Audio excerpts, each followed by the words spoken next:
Before I get into today's episode, I just want to give a quick thank you to our sponsor, Celebrity Events by Lisa Gandia. If you want to be where the action is when it comes to rock, celebrities, entertainment, the action is with Lisa. She makes it happen. Check her out at celebrityeventsrock.com. And with that said, welcome to the Youth Gone Mild podcast. I am your host, GenXJoe, and man, something special today. This kind of comes full circle for me. You know, when I first started out as a podcaster, still trying to figure out what I was doing, what direction I wanted to go, and I'm still kind of working on that. But back when I had the Gen X Marks the Spot podcast, I had the great opportunity to interview the band The Sweet, and along with guitarist Brent Barker of Sweet FA. Two different bands, one word, The Sweet. And what I didn't know at first was there was something in common, something connected. And that connection was lead singer Patrick Stone. I'll have to be honest with you. At that point, I knew who Patrick was, but the connections weren't clicking with me that he was fronting both bands at some point in time. But what I got out of The Sweet and from Brent was that if I ever had the opportunity to interview Patrick, it was a must. So I kept that little nugget locked way back in the brain. Fast forward a few months, now that I'm with the Youth Gone Mild podcast, and I had an opportunity knocking with Patrick Stone for an interview. And listen, I was not even about to shut the door halfway. Definitely not going to close it all the way.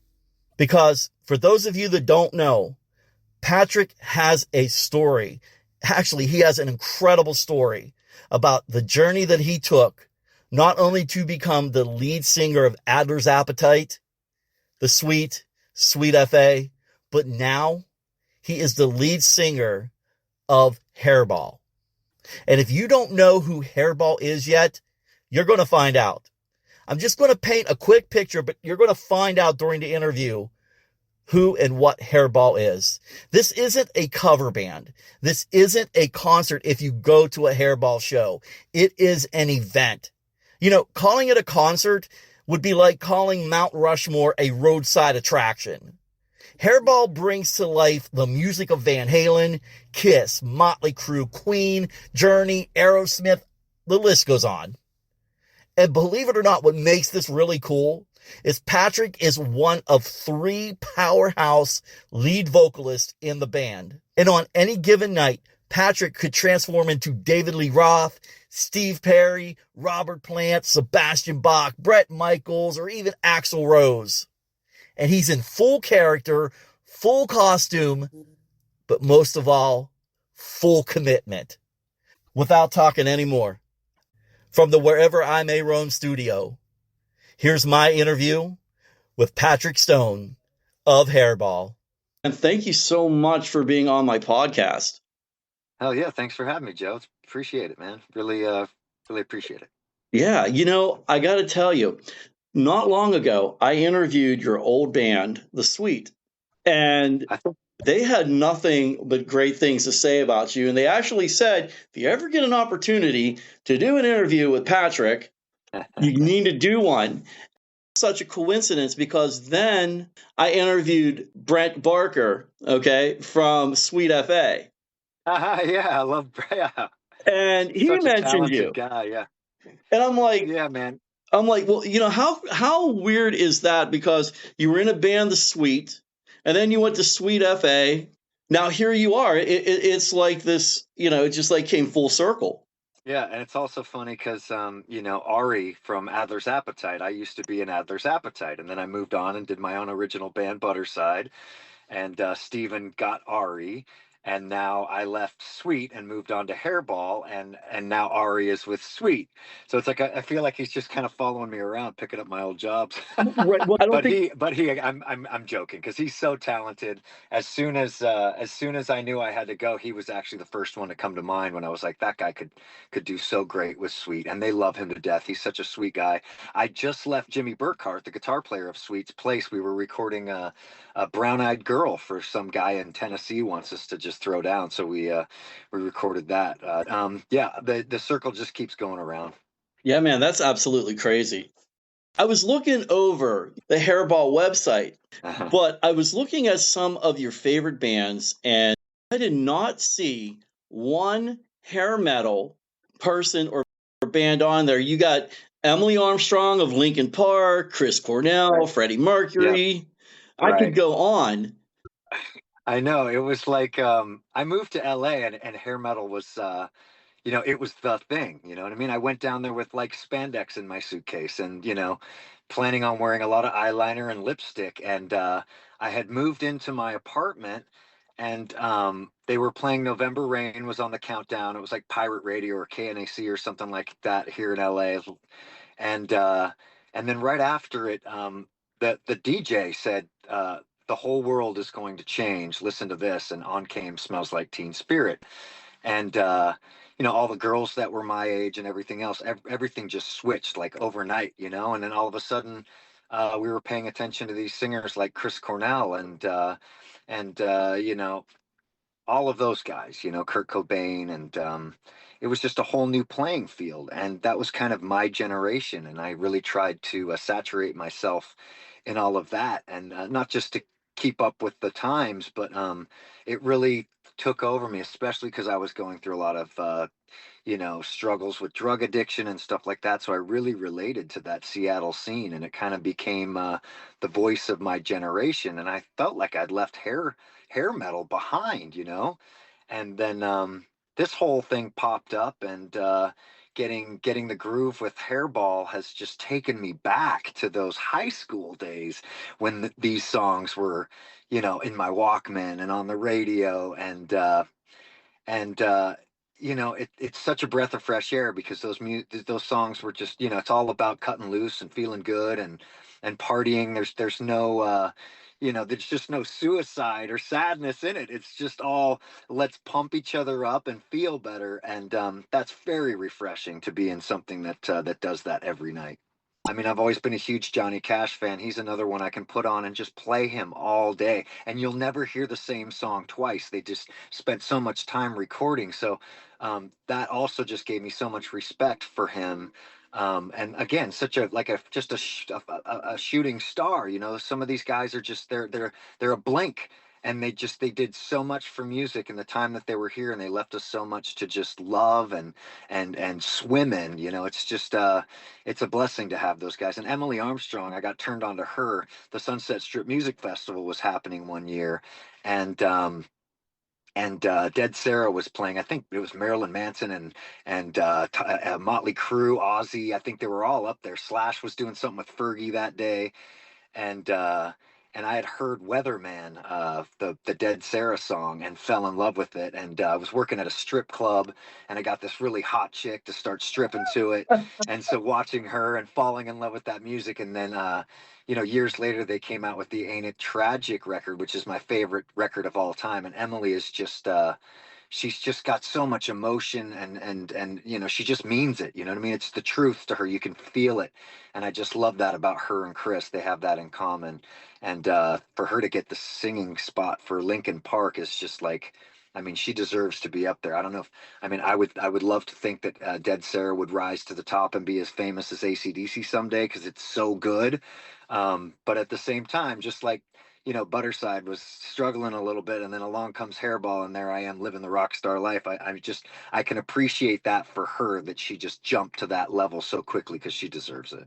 Yeah, but I mean, when I first got into it, like the thing that really drove me was, Skid Row and Guns N' Roses most of all. I mean, I just wanted to be that. But then you come to LA and you meet guys like Sebastian and Axl, and it kind of gets you a little sour. You know what I mean? I mean, I don't know what it was with both of those guys, but it's sometimes it's bad to meet your heroes. I met Emily, and wow, she's just so fucking cool. You know what I mean? Again, more respect and love for her. I never got to meet Chris, so maybe that. But I know lots of people that just said he was the sweetest guy ever. But yeah, that hair metal is just so ingrained in my DNA. Coming back to it just feels right. Now, we're going to talk a little bit more about Hairball and your involvement, but let's jump back a little bit to Axl. I know you were really close friends with West Arkin, who helped write a lot of classic GNR songs like It's So Easy, The Garden. Yes. I love that you bring him up because it's something that just gets skipped over all the time. And it's so funny too. Like sometimes I've been in the room with the guys from Guns N' Roses, and I just get a little bit I get a little nervous, you know what I mean? And then it's like I want to say something cool, and I just overthink it, and I always forget, that to remind Duff that I was at the funeral and I wrote the song to Wes's, that they played at Wes's funeral, and that I just got to know him so well and fell in love with him and made music with him. Um, he in his own right was just such a genius. These Outpatients records, if anybody's listening and they have a minute to check out the Outpatients. West was like the sixth member of Guns N' Roses. He wrote a lot of the music with those guys. He was down in the trenches with them when it was dirty and awesome, and they came up with all of that incredible stuff with Wes. And Wes went on to record his own albums, and he called his project The Outpatients, but it was covered in Slash and Duff and Axl and Izzy. They all came in and guested on his records, and his lead singer died from a heroin overdose a year prior to Wes meeting me, and then I was his replacement, and we started recording and writing and gigging, and we were in the middle of a record together down at Cherokee Studios in L.A., and Wes went home and did a little bit too much, and went on his road to the other side. Oh, man. So many gone too soon. I don't know what else to say about that, but Yeah, I mean, it was just incredible to be around such talent. I mean, I'm so blessed. I mean, I'm constantly just blown away how lucky I am to be around so many talented people, and I hope not to take it for granted. I'm just truly grateful. Um, it takes a while. It takes a lot of hard work to get yourself, and a lot of luck, and also just determination and dedication and discipline, and hopefully your eyes are open at the right time and you catch that opportunity when you can to work with the best of the best, because that's what elevates you to be a lot better. And West was definitely that. The first time I met him, he was on top of his he had an international scout, like an old, I don't know, from the 60s or something, Mhm. these old Jeep looking things. Right. And he was standing on top of it in his underwear. It's like 100 degrees out in LA. And I turned the corner and walking up to his house, and this was back in the depths of my addictions. I mean, I had, oh my God, I was chaos walking, but and so was he. But he was standing on top of this truck, and he was blasting this song, "I love you, but your feet are too big." He's listening to this old school dirty blues. Um, and he was just washing his truck with this hose, getting himself all wet, just having a time. And I was just so intrigued by this guy. He's just up there, and then he comes down off of his truck, and we walk upstairs, and we didn't talk much. By the time we got upstairs, he picks up his guitar and he stands on his bed. And like a tiny kid, he's bouncing up and down on his bed. He's got his amp plugged in, and he's playing a solo that I could have sworn it was like a 20-minute version of some, long lost Iron Maiden solo. He was just on fire. He was just a god in front of me, just tearing out this music, this just all by himself. No drum machine, no bass, just him playing solos on his guitar. And wow, what a trip. You know what I mean? It was like I don't know. It was just that. It was like I can't even explain. It was like just the trippiest thing ever to have this guy in front of you just emitting this sound all by himself and just saturating me in talent. that's one of those moments where you can explain it all you want, but what it comes down to is you had to be there. Yeah, it was like I got injected with some kind of life altering chemistry. Because it's like you see that, and you realize that things like that are possible, and until you do see things like that, you can't really believe it. You know, sometimes you imagine that you have a vision in your mind and you try to bring that to life. Um, but it helps to see when other people have done that. You know, the road has been paved before you. Now, you talk openly about your addiction. Is it okay if we kind of go into that a little bit? Absolutely, man. It's the foundation. It's the strength that I stand on. And I couldn't be more grateful for all of the mistakes that I've made, all the failures in my life, you know, because they teach you. And all of those failures are actually there's success when you are still, you know, uh, going for it, you know. So they're just steps. They're steps on up. Yeah, Oh, I'm open, totally open book. yeah, couldn't agree more with you on that. Now, let's go back to, life, what it looked like. I don't want to say it's your lowest point, but when you were in addiction.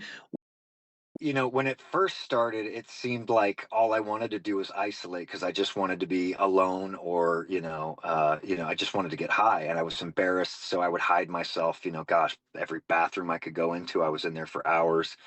You know, just a full blown junkie. And time goes on, and if you want to go to the very darkest days, I lost everything, and it goes from wanting to be isolated because you just couldn't figure it out. You couldn't get along with everybody. You couldn't get people to think like you wanted to think, or you just couldn't get it done. So then you keep beating the crap out of yourself. And then I was homeless, sleeping on park benches. Maybe I scrounged up enough for a hotel room here and there, but I would walk sometimes. I don't know how to explain it other than it's just a lot of miles from.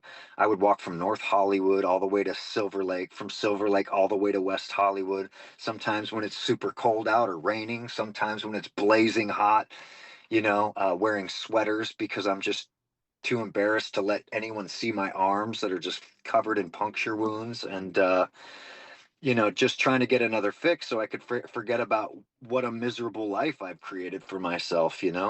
And then I had a touched by God moment where everything turned around really quick, and I made some promises to God, and in keeping those promises, I've just been blessed beyond belief, and just the fact that I survived and I'm still alive is a miracle. But on top of all of those things, to have succeeded at the heights that I have, um, it's just completely unbelievable, and I'm trying to write a book. I'm trying to write a mini series. I'm trying to write the movie. I've made some headway, but it's definitely something that it's going to take longer than a good tiny interview to get through. It's such a powerful story of how it's never too late, and it's never as bad as you think. It's all choices and decisions, and you can change like that. You can take yourself from hell to heaven in the blink of an eye. It's just setting your sights on something beautiful and going for it. Well, I'm glad you pulled through all of that. And how long have you been sober now? 20 years, can you believe? 20 years this year, right? Wow. Yeah. I remember how hard it was to get to that first year. I was just dying to get that chip, and it felt like forever. I mean, I swear to you, it was a lifetime that first year. And I would go to 2 or 3 AA meetings every day. I started, leading worship at church. I took life coaching classes that went for weeks on end, in very hidden away places with groups of people that I didn't even know, to rebuild my character. And I dedicated a lot of my time to acting and pursuing that, and man, that was just so lucrative. I got really lucky and got a bunch of roles that gave me a lot of money, and then I could fund my own musical career, and that put me in the studio with Lemmy's kid Paul, and then the first Butterside album came out, and 3 albums later, here I am joining this crazy cover band that's playing for you know up to 12,000 people some nights, and we just don't stop. 200 shows I got this year. It's just super busy, blessed, and you know, it's crazy. There's so many directions I could go with a follow up right now, but one is about Lemmy. of course. Right. Okay, one is about, that wake-up call that you got that saved your life. But let's just go back just a little bit about West. You actually wrote a song called The Things We Do. Yeah, that was one of the songs that I was somehow held on to. I would hunch over my guitar.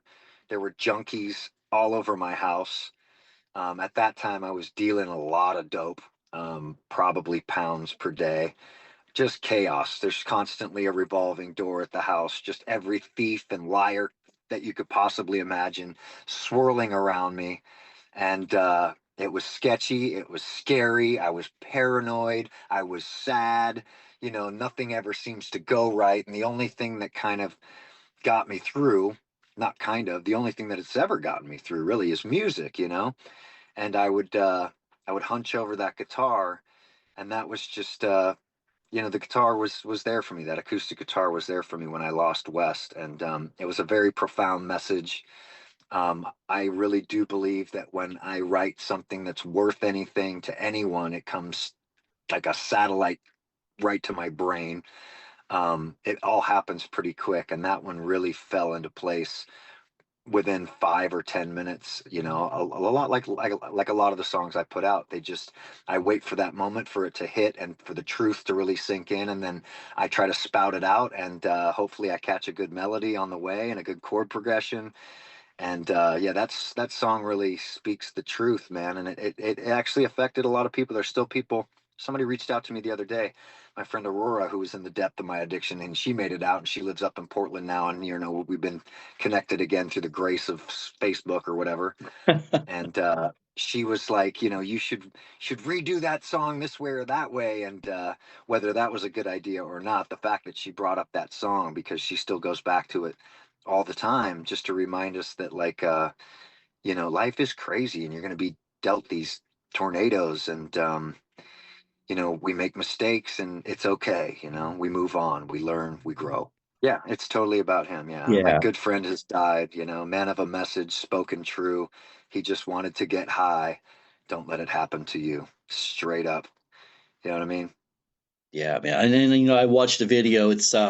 I think there was a symphonic orchestra that was in that video as Yeah. well, right?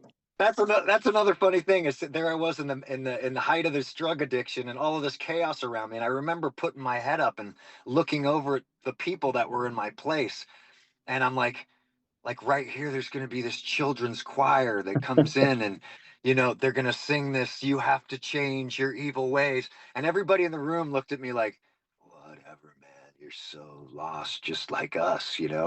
And then fast forward some years, and I'm standing in, like, one of the world's most notorious studios, NRG over here, being produced by Jay Baumgartner, who did Linkin Park and Korn and everything, Evanescence, all these bands. So he's producing the record, and here it is. I've organized. They're walking in single file, about 12 or 14 kids, one after the next, and they just came in and nailed that shit. It was badass. It was. I listened to it, man. It was awesome, dude. Yeah, Yeah. such a surreal thing, man. It's like, you just wish that something like that would get the attention that it deserves, and take its place somewhere in history. Get it, on an endless replay on all of the radio stations, like these songs from the bands that we cover in Hairball. Those songs are just never going to go away. It's just that song deserves to be there. A bunch of the other ones too, but we'll keep hitting it until we get one, and then once we get one, the rest will be, will follow. Well, maybe you should put a little segment into the Hairball show with some originals. Right. We've actually been talking about recording some original stuff, so it's not out of the question. There's actually some plans to start recording pretty soon, so that's going to be pretty exciting to see. And they're all about the Butterside stuff. Those guys are happy to push that. There's been talk of, like, maybe placing some of the vinyls on the merch table out there. Yeah. Well, I don't want to take a lot of time with a couple of these other questions. I really want to get into Hairball. Okay. But, briefly tell me, how did your friendship start with Lemmy and becoming a part of his road crew for Motorhead? Same situation. I was at the drug house back in Silver Lake, And so my girlfriend, well, I don't want to narc anybody out, but somebody I knew was his dealer, right? Uh-huh. And I somehow got put in between a deal. So I went to go see him at the rehearsal hall over there. He was on Highland. It was this public storage unit place, and the owner let Motorhead rehearse there. So I show up, and I just couldn't do what everybody does, and that is just rip him off. You know what I mean? They charge him like 10 times the amount they should. I was told what I was supposed to take for what I was giving him, and I just gave him it at cost. And I think we were kind of he just liked that a lot. He thought that that was pretty cool. So we started hanging. I ended up over at his apartment, and we were playing video games, and he was showing me guitars and stuff. And then he bestowed upon me these like 6 dirt clods he hands me, because I told him I'd taken jewelry in school, and I had like a Dremel and some jewelry tools at my house. So he entrusted me with these dirt clods, and I take them home and I shine them up, and what was inside was pieces to these Nazi bayonets from the Second World War, authentic stuff. So I'm being real careful. I'm cleaning these things up, and when I showed back up at his house, they looked like brand new, and he was I could tell that was just a moment. And Phil would come over. God rest in peace. We just lost Phil Campbell, but Yeah. he would come over constantly. Him and I bonded even more than Lemmy did. Phil and I were off and running. We were just chasing tail and having more fun, partying like crazy for weeks on end. Phil would sit in on Butterside demos way before I ever cut a record, and we would just jam at the house and stuff. And one day he got a call. His roadie from overseas said, I can't make the tour. My passport isn't going through. He hangs up the phone and he goes, God damn it, I don't have a roadie for this tour. I said, yeah, you do. And he agreed. And they took me on, and there I was off and running as part of the road crew. And then, when they were in town, I would roadie the sessions. I would string up Phil's guitars. I was just always around helping them out, driving them around. It was more like a hang than it really was a job. Um, but that lasted until the day Lemmy died. You know what I mean? Lemmy was the one that put Butterside in the studio. I was with Steven Adler from Guns N' Roses singing those songs every night for years, and Steven was kind of like taking a left turn and a right turn that was kind of not exactly where I wanted to go, and I kind of voiced my frustration with Lemmy and Todd Singerman, ultimate friend. And they both just told me, when we told you when you're ready to do your own thing, we're behind you.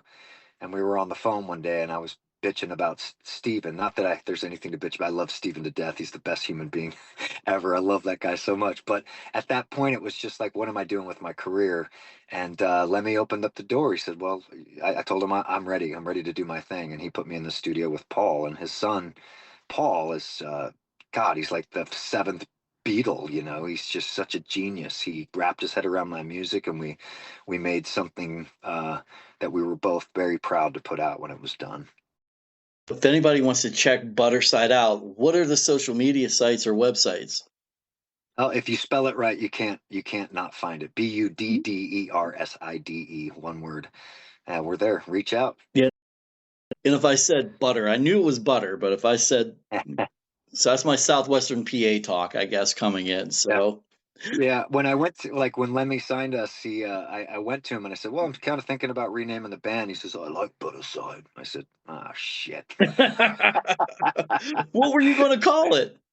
I don't know, man. That's the funny thing, is that's kind of what Butterside means. It's like, it's the anti-cliche, you know what I mean? It's like everybody, I forget so many names, Return to Fire, or Chaos, or Fire, Death from the Gods, or what, I mean, any cliche name that you forget immediately, Butterside will stick to you. You try to forget it, but it's there. Well, Lemmy gave his approval, so you knew you couldn't change it. So yeah, what can you do, And then you tour a few times around the world, and you sell so many T-shirts, you just, even later, you can't change it. Right. It's just, it is what it is. But once you listen to the music, you get it, and you're just like, oh yeah, Butterside, I get it.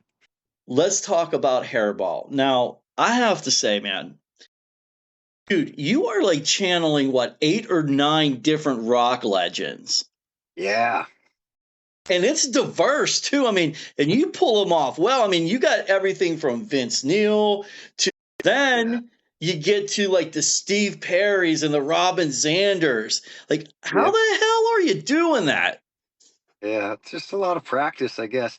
And you kind of we get it to where like you feel like you don't need the training wheels anymore, and then we shoot it off. I mean, the team is very critical. You know what I mean? We really don't serve wine before it's time, but then it gets to the point where it's like, you know, guys, let's be honest. Like we're never gonna be exactly what it was. So then at some point we've got to kind of like, let it out into the to the audiences. But it's fun in a sense. I mean, it's fun in every sense, but it grows. Like the more and more I learn about the stars that I'm portraying, the easier it becomes to emulate them. Um, it's literally like just thinking to yourself before I go on as David Lee Roth. It's like you have to set your mind to like every girl in the world wants to have sex with me. Right. And I just probably had sex with 3 chicks before I came on stage. And I'm probably drunk and I'm probably a little high. And there you go. And then you walk out like that personality, that life of the party guy. And then you've got to wheel it back in. You walk out as Steve Perry and you've got to be this wholesome character that was faithful to his wife and, would never say a bad thing to anyone. So then that comes out, there's just definitely a different connection when it comes to every character. But as far as a favorite character, it's funny because Bret Michaels, Poison. It's like the last one that we want to do. It's like playing Poison is like riding a moped. It's only fun until your friends see you, right? But then, but then you get in front of all of these women, and I come out dressed as Bret Michaels, and you finally get it. Wow, that was so successful is because that guy walks out and he was sexy, and his lyrics were just, it's just the whole thing is this. The reason I brought it up is because that was probably my favorite moment, probably because we do it so rarely. But I started playing Every Rose Has Its Thorn, and I literally knew it the second I hit the first chord that the crowd was dying for that song for some reason. And I just hit the first 3 chords, and then I motioned to the crowd, and they sang the entire first verse all the way up to the beat comes in. At the end of the first chorus, they sang the whole thing. So loud as if we were Poison themselves. So gosh, that night Bret Michaels was my favorite, but David Lee Roth is really becoming one of my favorites because there's so much studying to do. There's so much to wrap your head around. I mean, not only was he all those things I just said, but he also was like a triple black belt in karate. Right. I knew He's that. Yeah. major gymnastics, so it's like I'm trying to do these huge kicks, and I'm working on that double kick that he did at the beginning of Jump and all that other stuff. It's just it's challenging, which is great because when you achieve those challenges, um, it's a really good feeling, and the crowd really appreciates it when you nail it. And the biggest compliment is when I'm walking through the crowd later and I look like this, and maybe somebody goes, oh, you were in the band, and it's like, oh yeah, I was in the band, and they're like, which characters were you? And that means that we're doing a great job, because if you don't even know which one we were, you thought we were that guy, which is it's just fun to play these other people. It's a bit of acting, it's a lot of musicianship, it's just cool. Yeah, and not only Brett, but you're also doing Axl. Of course, you have to do Axl being in Steven's band. Yeah. Yeah. So that was kind of the easy one, you know what I mean? Walking into the audition, all of the other ones were a little sketchy. I hadn't sang like somebody else in a long time. Even Ozzy, who I was accused of sounding like when I was a kid. It's been a long time. I just kind of like acquired my own tone, kind of my own signature voice. When you listen to Butterside, hopefully you hear me and you don't think I sound like somebody else. And you work so hard at becoming that trying to sound like somebody else is actually super difficult. But Axl is like, it's just been again ingrained into my wheelhouse. So that was kind of, I think, definitely the winner from the audition. And also just, super fun. I have to, he was so animated too. I constantly am telling myself on stage, stop, don't go that far. Like when you're doing all the dancing, the snake dance and all that stuff. It's like he made it look cool. If I barely do it, if I barely reference it, it's enough. You don't want to overdo it and look like a jackass, because when Axl did it, it was cool. A lot of people, emulate it and it looks stupid. Yeah. But Yeah. no, man, I'm sure you can pull it off though. From what I understand, and I may get a little bit of the details wrong, but your journey with Hairball, it kind of started with a phone call from your manager, and he said, "Hey, there's this cover band," and you kind of said, "You know what? Just lose my number now." Yeah. Yeah. I mean, I was fronting 7 bands when that call came in, and I was doing pretty good. I think I racked up like 220 grand the year prior. I was working so hard, but to fill that schedule and was just excruciating because like poor Sweet, those guys, we set tours up with Nazareth that just fell apart, and you think you're going to have a good run, you think you're going to have a good year, and then you start thinking, oh, okay, I need to pay the bills, I need to do everything I got to do. So I guess I'll make another call. I call Johnny Love. I join Love Hate. You know what I mean? Him and I do that thing, but it's like they only add up to be a certain amount of shows a year, and you need to hustle. You sweet FA, you know what I mean? I was flying out and doing that too. And then the Butterside gigs, which most of the time just, sucked my wallet dry. That was my own project. So I was constantly investing and you have to make sure everybody else gets paid. But I was doing fine. I was good with the hustle. You live in LA, you get used to it. Everybody that's kicking ass is hustling 24/7. You know what I mean? You're just making every call you can to get every gig you can. And that's what it took. So when they called, um, the schedule, I think that was one of the first things we talked about was how many shows there were. Um, but yeah, first and foremost, an agent friend of mine called and he said, "Listen, man, there's these guys I know and they're really great and it's this cover band." And I said, "Yeah, lose my number, dude. I'm not joining a cover band. It's the last thing I ever want to do." And then he told me how much it paid, Right? and I said, "I'll be right there." Like I couldn't believe that a cover band could be that successful. And then with every turn, I've just found out that there's something more to love about the band. That's not even the most important thing anymore. The money would have been the only thing to get me to look, but it's actually like secondary at this point. It's just so much fun. It's so rewarding. The fans are so appreciative. The band is just made up of guys that are, I love these people more than anybody else on earth. I would do anything for them. I feel like they would do anything for me. And that's a very rare situation to be in. As many huge bands as you see out there, you're still the 1% of the population that actually get to the success level that these guys worked 24 years to get to where they were when I got into the band.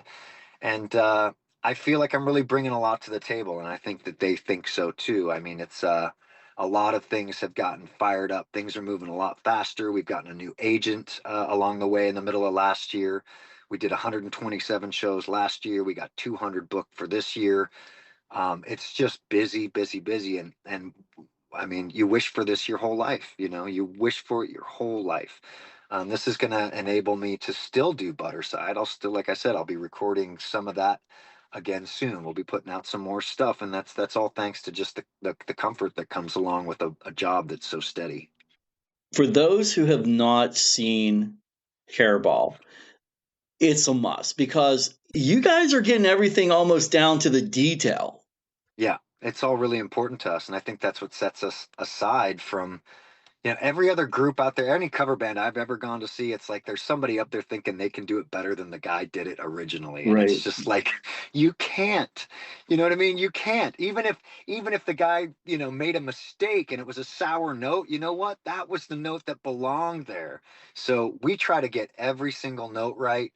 Um, you know, the mannerisms. I mean, when I come out as Ozzy, I put marbles in my mouth and I start talking like Ozzy Osbourne. You know what I mean? So I got to come out and sing the song, Mama. You know, it's a whole thing. The accent comes along with it.